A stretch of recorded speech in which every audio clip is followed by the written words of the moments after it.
Let's look at how Bowie knives connect the US Civil War with World War I.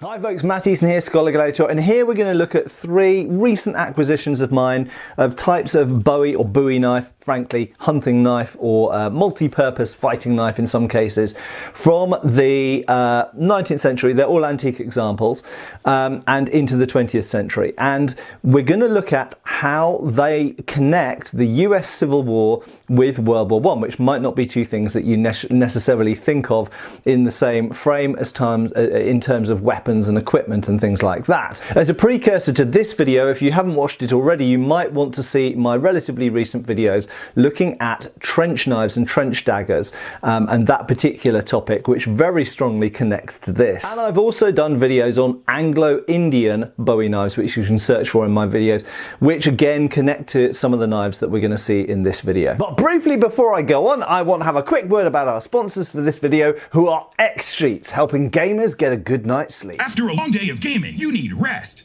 And now you can get it with X-Sheets, the only LED-powered bed sheets made for gamers. Enjoy maximum nighttime visibility and supercharge your circadian rhythm. 13 million lumens of soothing night glow. Enhance your resting alertness with preset options. Now with motion alarm, know when you're awake. But what you didn't expect is that X-Sheets are actually sponsored by Raid Shadow Legends. That's right, this video is really sponsored by Raid. Raid's the first game to bring a true console level of gaming to your mobile phone. There's an absolute ton happening in Raid this month, with some new champions, an update to Tag Arena, and a full schedule of special events and tournaments. But here's the main event. Raid is currently running a special Deliana Chase event, where you can get your hands on the amazing Deliana, a brand new legendary champion from the High Elves faction, just by logging in. All you've got to do is log into Raid and play for 7 days, anytime between now and July the 20th. And you'll get Deliana for free. That's it. Deliana is one of the strongest champions in the entire game. This is a great time to get started with Raid, and all you need to do, free to download, free to play, is click that link down in the description below or scan the QR code on screen, and you're going to get a starter pack worth almost $40. We're talking about 3 free champions at once: Misericord, Tiger Soul, Romero, plus 10 Magic XP brews, 10 Force XP brews, 10 Spirit brews. That's absolutely huge. All this treasure will be waiting for you up here in the inbox. All new players, listen up. Once you're in the game, just enter the promo code MyDeliana to get your hands on absolutely everything, and it's that simple. Get 50 XP brews to instantly get your legendary hero Deliana up to level 50, as well as a ton of silver. These rewards are only for new players and only for the next 30 days, so see you in game. So thanks for sticking with me. Now let's get back to the main content of this video, which is looking at a few antique Bowie knives. Now, a brief comment about Bowie. I understand that a lot of people strongly believe it should be pronounced Bowie. I have to say the name is originally from Scotland, and there's lots of people that surname in England, and we traditionally say Bowie, at least in an English accent, and I am English. But nevertheless, I don't care. If you want to say Bowie, that's fine by me. Now, this first example I have shown on video before, and it is a particularly interesting example for a number of reasons. Now, first up, I should state that it has the look of an Anglo-Indian Bowie knife or hunting knife, multi-purpose knife. Now, why do I say hunting knife, multi-purpose knife, fighting knife? So, in period, these knives were sometimes seen as for different purposes. So in the modern world, a knife like this is predominantly used for hunting, as a hunting sidearm, as a hunting tool or a camping tool. In period, that was sometimes also true, in fact very often also true, and certainly in British India in the 19th century and 20th century, these were seen predominantly as hunting sidearms. What were they used for in hunting? Well, basically any kind of bushcraft, but additionally dispatching a wounded animal, potentially defending yourself against a wounded animal. Bear in mind, in India you might be having things like wild boars or hyenas or tigers or leopards coming at you. In addition, they were, however, also seen sometimes, as well as tools and hunting implements, as weapons to be used against humans. Now, I think we first start to see this, at least most famously in the literature, in America, and that's where we connect to Jim Bowie. Okay, Jim Bowie. Now, He was most famous for using a knife, and around that time, so if we're looking at the early 1800s, 1820s, 30s, 40s, this kind of period, we do actually find that knives were quite common sidearms in America. This was for a number of reasons. Partly because you couldn't necessarily take a long firearm, and a long firearm at that time might be the only firearm you own. You couldn't necessarily take a long firearm into a bar or even into a town. There were towns in America, contrary to the modern American mythology, there were lots of towns in America where you weren't allowed to go around with a firearm. And so in many cases people would go around for a knife for self-defense, and there's no question that these were seen as self-defense implements. Now, of course, that wasn't a new thing. People have been carrying daggers and knives for centuries, and indeed sometimes hiding them inside their clothes for assassination and all sorts. And we should remember as well that when Abraham Lincoln was assassinated, it was done with a gun, but his assassin equally had a knife as well as a backup. And that is partly because, and I've talked a lot about this on this channel, even if you have a pistol in this period, most people only had access to single shot pistols. So whether you're hunting or whether you're fighting humans, a single shot pistol, you've only got one shot, and there might be more than that, might be more assailants or more enemies than that. Equally, your one shot might miss or might only wound or wing the opponent. And James Bowie himself was shot and stabbed numerous times. Before he eventually died at the Alamo. So the fact is that, having a gun, it's not a magic wand. In this period, it was important to have other forms of sidearm as well, or even just the gun used as a club itself. So this has the look of an Anglo-Indian hunting knife specifically. However, in a British context, it should be noted that there was a slightly different view of these types of knives to in an American context. And again, it was different in different countries. As we've seen in previous sources looking at Bowie knives and also trench knives and things like that, in Britain, and sword sticks as well, incidentally, I've done a video which relates to this in there as well. In Britain, it was seen, if you had an altercation with someone, it was very much seen that you would settle it with your fists. However, in other parts of Europe, most famously in Spain, in Italy, then people would often have a knife fight, and there are some surviving lineages of knife fighting systems, particularly from southern Italy, for example, from Sicily. Now, equally, if we go to the Americas, you've got to remember the Americas at this point are a melting pot of European cultures. So there were obviously a huge amount of Latin influence from the Spanish-speaking world in America. And they brought with them a certain knife fighting culture. Equally, the French. The French played a very large part in early sort of 17th, 18th century formation of American culture. And the French also had some degree, particularly in the Basque country, which is also connecting to Spain, of course, of knife fighting traditions. Then you've got the Italians as well. So don't just think about the Americas in an Anglo-centric kind of view. View them as a European, and not only European, of course, but also Native American and to some degree Asian melting pot. Okay, huge numbers of people from all over the world, everywhere from Russia to China, to every other part of Western Europe and beyond, okay, and obviously Africa as well. So there were a huge melting pot of cultures, and this led to the fact that in the first half of the 19th century, the knife seems to have been a common implement used as a weapon, as a sidearm, partly because of firearm technology. The revolver hadn't come in yet until the 1840s. 30s at the earliest, but most people don't have access to them. And then you've got the cultural aspect, and even legal aspects, as I've mentioned, laws in the various cities. Even to the point, if we go to a city like New Orleans, we see that there are fencing masters offering instruction in knife fighting. Okay, now that's not really something we see in most of Europe, certainly not something you see in Britain. I don't think you see it in France either. I've never heard of it in Germany or any of the Scandinavian countries. So it's a very particular thing whereby the knife is being used so often that even someone who's primarily a fencing instructor of using the small sword, the dueling sword, they are turning their hand to instructing people how to use these things. Right, so that's probably enough context. So this is probably an Anglo-Indian hunting knife. At the very least, it's a British hunting knife. Okay, now One of the giveaways with Anglo-Indian knives, and that's quite different to American ones, is they often have a spring catch. And you'll notice this one has one added almost as an afterthought. So it's a leaf spring, essentially, that runs up the side there and clips onto the side of the guard. So if you fancy, and these are great because they can't accidentally fall out, and they're completely secure in there.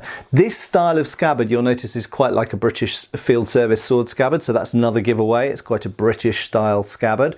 And they very often, they have various ways of wearing them and attaching them, but they very often have a belt loop on the back of them. They sometimes have a frog stud at the front, which means you put them in a separate leather thing, which then has a belt loop on it. And so it's got a very British style scabbard, even down to the style of stitching being very like a field service scabbard as well. And it has a leaf spring catch, which can catch on the dagger in numerous different ways. Often there's a hole in the guard, or the guard is specially shaped to take the catch. This one is interesting, and it's an interesting example of how you could retrofit, if you wanted one of these scabbards, to the dagger the knife that you've got, because you'll notice there's nothing unusually shaped about the guard.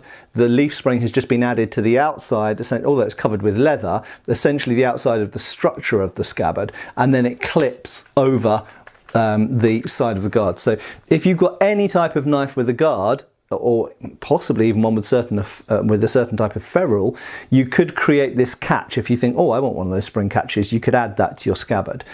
So I think this was done as an afterthought. Now, the shape of the antler is dictated partly by the shape of the antler, stag antler in this case, but that being said, it's quite common for British or Anglo-Indian ones to have a forwards curve and almost therefore have like a pistol-like grip to them. Now, the blade. This is also quite typically British, and you will notice that it is essentially a kind of drop point. It's not really a spear point because it's not edged at the back. So this is completely blunt at the back, and then it has a central spear point. So this is fairly effective at thrusting, but you could say it's not primarily designed for thrusting. It's not the most effective thrusting point. It is more of a multi-purpose knife than a stabbing knife. Of course, it's sharp and pointy, so you could stab with it. However, it doesn't have a false edge, it doesn't have a clip point, it doesn't have an edge on the back, and so therefore it's not a true spear point, and it's not a true thruster. Now, this is made by Brooks and Crooks of Sheffield, who are a very famous knife maker, and it's marked down on the ricasso here. The ricasso is the blunt portion before the edge starts at the bottom, incidentally. Also, things to look out for British ones, very common for them to have a guard made of what was called at the time German silver, and or sometimes nickel silver, I think they sometimes called it. And essentially it's an alloy, so it's got nickel in it, it's got probably copper, might have a tiny bit of silver, but basically it's an alloy metal that cannot rust. So it's rust resistant, but fairly strong metal. I would say on average they're a little bit tougher than brass, but they have a slightly brassy colour and a slightly silvery colour to them. You'll notice this is in fairly good condition. It probably dates to about 1880, 1890, something like that. But one of the most notable things about this is, if we bring it close to the camera, you can see it's got etched on it the word Explorer. Now, Sheffield in the north of England was famous for making Bowie knives and knives of all sorts, and many of you will have Sheffield knives in your kitchen or in your cutlery drawer. Many of you will have Sheffield Bowie knives or hunting knives or multi-purpose knives. Sheffield absolutely was the knife making capital of the British Empire, which of course was the biggest empire that we've ever seen, I believe. So certainly in the 19th century it was one of the biggest knife manufacturers in the world. Possibly only its only rival really was probably Solingen in Germany, but I think that at that point Sheffield probably outproduced Solingen for knives, not necessarily for swords. Now, coming back to that Explorer title, this is very, very interesting because that is a very British thing. So this was a knife made for a British audience, and you have to remember at the time these types of knives were made partly for marketing reasons or motivations. We'll talk about the US Civil War in a minute. Now, Explorer. The fact that it's called an explorer knife particularly appeals to British people who are going out to the farthest reaches of the empire at the end of the 19th century and possibly the beginning of the 20th century. That's quite a British thing. Not to say that you might not get one with Explorer written on it in America or Australia or wherever. Absolutely, you might do. But the fact is that, first of all, it's written in English, so it's meant for an English-speaking audience. But there was the spirit of exploration, as we only have to look at the fiction being written at the time, was strong at the end of the 19th century and the beginning of the 20th century. So it's likely that this was either made for someone who was genuinely going out to the outback somewhere, exploring or hunting, or, and this is important, it was made for someone who lived in London or another big city and really wanted one of those explorer knives. So this is where we get into the motifs put on Sheffield knives. And if we look at the US Civil War, it's very, very clear that Sheffield was churning out vast numbers of knives for both the North and the South in the American Civil War. They were making a fortune out of selling them knives with patriotic or kind of political messages etched on the blades. And these are some of the, in the modern antique world, these are some of the Bowie knives that achieve the highest values in auction. So very often you will find motifs to do with the abolition of slavery, but you'll find the exact same knife made by the exact same maker in Sheffield with anti-abolition message on as well. You'll find messages on for the Confederacy and you know, or for Texas or for a particular state, but equally you'll find things on for patriotic kind of Union soldiers to carry as well. So there was a huge amount of propaganda and marketing rolled into these knives, and of course the Jim Bowie myth plays into that. The fact that he died a hero at the Alamo, well actually, I mean, you know, you could say he was a hero for being there, but I think he actually died in his bed from being ill, and we don't really know. There are various accounts about how he died, but he was a person of dubious background and morals, and you know, he was a slave trader and everything else, but he was an American hero at the time, and so they were trading on his name.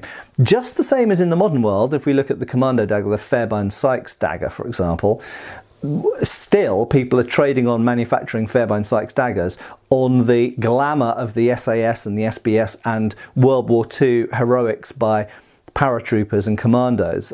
So it's kind of the same thing, isn't it? You want something aspirational, or you really admire those Spartans, so you want a Spartan sword. You really admire Vikings, so you want a Viking helmet. You really admire, you know, the American frontiersmen, so you want a Davy Crockett hat or rifle or whatever. And it's part of the same thing. So, in Britain, however, Explorer, typical. If this was being shipped out to America, probably be a slightly different style, probably have a different style of scabbard, and probably have a different patriotic message or an eagle or stars and stripes or something on the blade. But otherwise, the knife could be the same. Okay, and that's kind of one of the headlines here, is that these knives were traded all over the world, but they just tweaked bits about the scabbard or tweaked the message written on the blade for the different audience. So next one coming up, this is an interesting one. It's got a similar type of blade, but this is genuinely an Anglo-Indian Bowie knife, and I know that because of the retailer marked on it. I won't say manufacturer, but retailer. So we have to make a differentiation between manufacturers of something in the Victorian or Edwardian or George V era and the outfitter or retailer. And sometimes they're marked with a maker, sometimes they're marked with a seller, and sometimes they're marked with both. As an example, Wilkinson Sword made swords and sold them through various different outfitters. For example, Hawks. Okay, so a sword can be marked Hawks, but it might be a Wilkinson-made sword, and sometimes it might be marked Wilkinson on one side and Hawks on the other. Hawks is the outfitter, Wilkinson's the maker. Same thing with knives sometimes. Now, this one has an interestingly a more traditional 19th century style scabbard. You'll notice it has German silver fittings with leather, made pretty much like a sword scabbard. This is an older style of scabbard to the one we just saw a minute ago. And the grip is got a really nice feature on here actually. It's got some liners. Can you see those liners there? I'll get it focused, there we go. Between the tang and the stag scale slabs. It's got these little brass liners that have got a beautiful little decorative beading along the edge. Really beautiful quality of manufacture. It really shows, kind of oozes quality. And then it's got an escutcheon on this side. Now, you'll notice the spring catch on this type, slightly different design. It's got a paddle-like end that you can, if that's worn at your side, as you go down, your thumb can kind of go under it to disengage it. It's quite a nice design, that one. I like that. Although it's more likely to catch on things because it sticks up higher. But you'll notice that the guard to this one is actually designed to sit the guard has a slot in it, so the spring catch sits in the slot. So that's another way of doing it. Sometimes you get a spring catch on the back or the front that actually goes through a hole in the guard and locks that way, and then you push with your thumb, you push that in, a bit like a naval officer's sword, for those of you who knows what they look like. Now, the outline of this blade is quite similar to the last one. Again, it has no false edge. It's a drop point, but kind of a spear point, but without an edge on the back. Okay, and so again, this is more of a tool, more of a hunting or camping tool rather than a weapon. Not so effective at stabbing when you've got this big blunt flat back there. I don't know if I'm pretty sure they did realise that, but anyway, it's not the best stabbing point, but it's quite a good general purpose tool. And you'll notice this has not really a saw, but a kind of serration on there. Now, those of you out there who are hunters, what is that for? I'm actually not entirely sure, but I know that it's something to, or I think it's something to do with preparation or processing rather of carcasses after you've shot an animal and, you know, skinning it and whatever. But I don't really know. So I'd be interested to know, what is that type of serration? It is absolutely not a saw. You can't saw through anything. What is it for? I don't know. Now, this one's interesting because it has the retailers engraved rather than etched on the flat of the blade there. And it is Treacher & Co Limited of Bombay and Pune. Now, I looked them up and essentially they were a department store. They were a department store that was still going into the 20th century, and essentially they were for posh people, posh British people, in some cases posh Indian people, in India in the late 19th and early 20th century, and they sold all sorts of stuff. It was like Harrods or Selfridges or Macy's or whatever. So you went in there and you bought stuff, and I actually could find barely any other examples of hunting knives with this retailer marked on. And it wasn't primarily what they sold. They sold all sorts of other stuff. So they obviously had a small hunting gear section. But the important part for the purposes of this is that it is Indian and a hunting knife. Now we come on to this. Okay, so this is my most recent acquisition, and it is a more traditional Bowie knife shape. You'll see it has a clipped point, and that, as I think you can probably see on camera, is a more vicious point, and it's going to be easier to poke that into things. It's more slender and it's just more pointy, basically. Now, this was made by Joseph Rodgers, with a D in it, Rodgers and Sons, of number 6 Norfolk Street, Sheffield. Now, for anyone who knows about knife making, you'll know about Joseph Rodgers and Sons because they were really famous. They made Bowie knives for Queen Victoria, for Prince Albert, for Edward VII and George V, and earlier than that for George IV as well.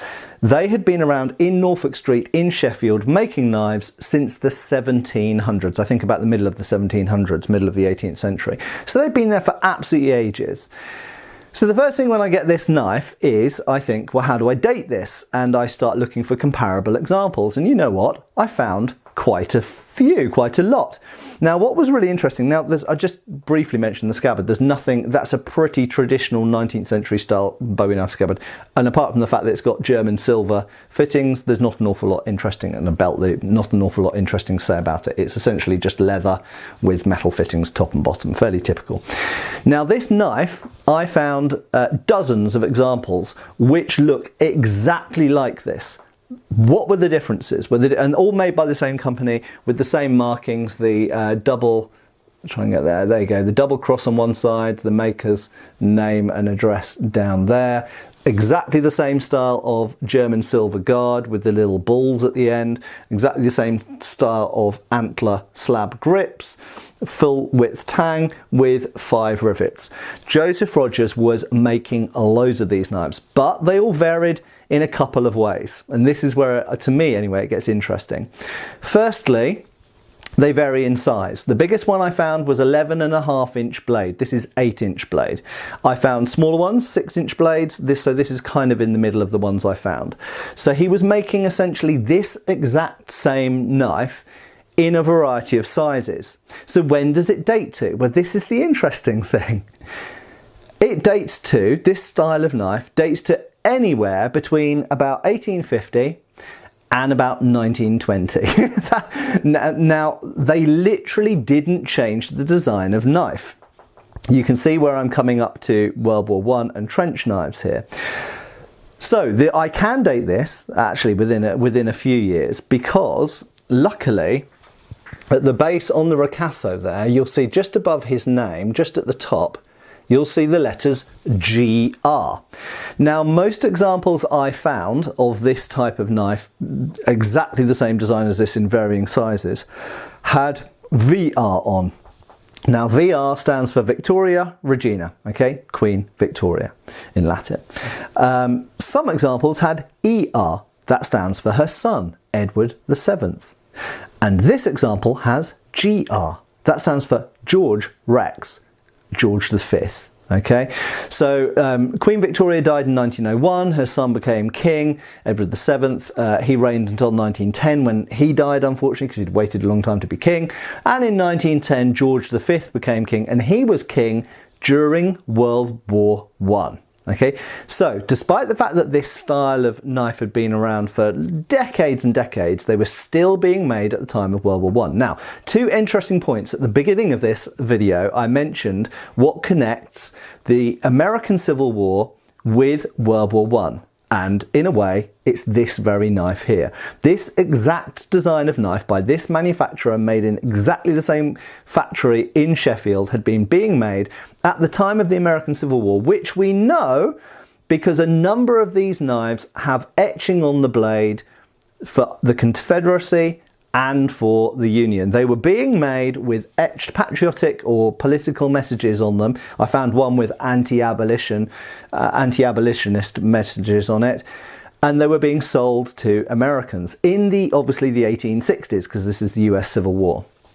So this knife was being made in the 1860s, this model of knife being made in the 1860s, patriotic messages or political messages put on it, sold to Americans, American Civil War.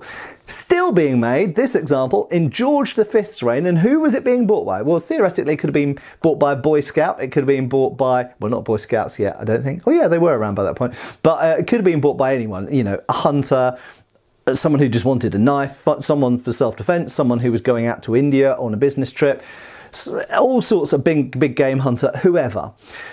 But what's interesting is this. So if you recall back to my video on trench knives and trench daggers, one of the things I found surprising was the description of shops in London and other major UK cities selling knives and daggers, particularly for British officers going out to France and Flanders in World War I. But also just for anyone, any soldiers, anybody who wanted to buy them. And what's interesting is in the description of what knives were for sale, there were all of the typical types of trench dagger we think of, things with knuckle dusters and so-called thug knives and all of that, and Bowie knives, okay?